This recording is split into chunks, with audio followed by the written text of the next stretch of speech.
ನೋಡಿ. ಇವತ್ತಿನ ದಿವಸ ಲೈವ್ ಬರಲು ಕಾರಣವೇನೆಂದರೆ ಮುರಾಳ್ ಸಮೀಪದ ಆಲೂರು ಮತ್ತು ಕೆಸಾಪುರ ನೆರಬೆಂಚಿ ಗ್ರಾಮಕ್ಕೆ ಹಾದು ಹೋಗುವ ರಸ್ತೆ ಫುಲ್ಲು ಕಳಪೆ ಮಟ್ಟದಲ್ಲಿ ಈ ಗುತ್ತಿಗೆದಾರ ಕೆಲಸ ಮಾಡುತ್ತಿದ್ದಾನೆ. ಇವನಿಗೆ ಯಾವುದೇ ಒಂದು ಸರ್ಕಾರಿ ಪ್ರೊಸೀಜರ್ ತಕ್ಕಂತೆ ಕೆಲಸ ಮಾಡುತ್ತಿಲ್ಲ. ಆಮೇಲೆ ಎಸ್ಟಿಮೇಟ್ ಕಾಪಿ ಪ್ರಕಾರ ಕೆಲಸ ಮಾಡುತ್ತಿಲ್ಲ. ಎಲ್ಲ ಗಾಳಿಗೆ ತೂರಿ ಈ ಕೆಲಸಗಳನ್ನು ಮಾಡುತ್ತಿದ್ದಾನೆ. ಇದಕ್ಕೆ 2 ಟೈಮ್ ನೀರು ಹೊಡಿಬೇಕು ರಸ್ತೆಗೆ, 2 ಟೈಮ್ ರಸ್ತೆಗೆ ನೀರು ಹೊಡಿತಾ ಇಲ್ಲ. ಮತ್ತು ಒಂದು ಭಾಗ ಕೆಲಸ ರಸ್ತೆ ಕೆಬರ್ಕೊಂಡು ಮತ್ತೊಂದು ಭಾಗ ಜನರಿಗೆ ಅನುಕೂಲ ಮಾಡಿಕೊಟ್ಟು ರೋಡ್ ಪ್ರಾರಂಭ ಮಾಡಬೇಕು.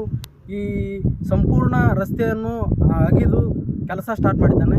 ಇಲ್ಲಿ ದಿನನಿತ್ಯ ಅಡ್ಡಾಡುವಂಥ ಜನಸಾಮಾನ್ಯರಿಗೆ ಅಸ್ತಮ ಬಂದು ರೋಗದಿಂದ ತುತ್ತಾದರೆ ಅದಕ್ಕೆ ನೇರ ಕಾರಣ ಈ ಗುತ್ತಿಗೆದಾರ ಕಾರಣ ಆಗ್ತಾನೆ. ಅದಕ್ಕೆ ಎಸ್ಟಿಮೇಟ್ ಪ್ರಕಾರ ತಾವು ಕೆಲಸ ಮಾಡಬೇಕು. ಇಲ್ಲದೇ ಆದ ಕಾರಣದಲ್ಲಿ ನೆರಬೆಂಚಿ, ಆಲೂರು, ಕೆಸಾಪುರ ಗ್ರಾಮದವರು ಲೋಕೋಪಯೋಗಿ ಇಲಾಖೆ ಮುಂದೆ ನ್ಯಾಯ ಸಿಗುವವರೆಗೂ ಧರಣಿ ಮಾಡುತ್ತೇವೆ ಎಂದು ತಮ್ಮಲ್ಲಿ ಹೇಳಿಕೊಳ್ಳುತ್ತೇನೆ.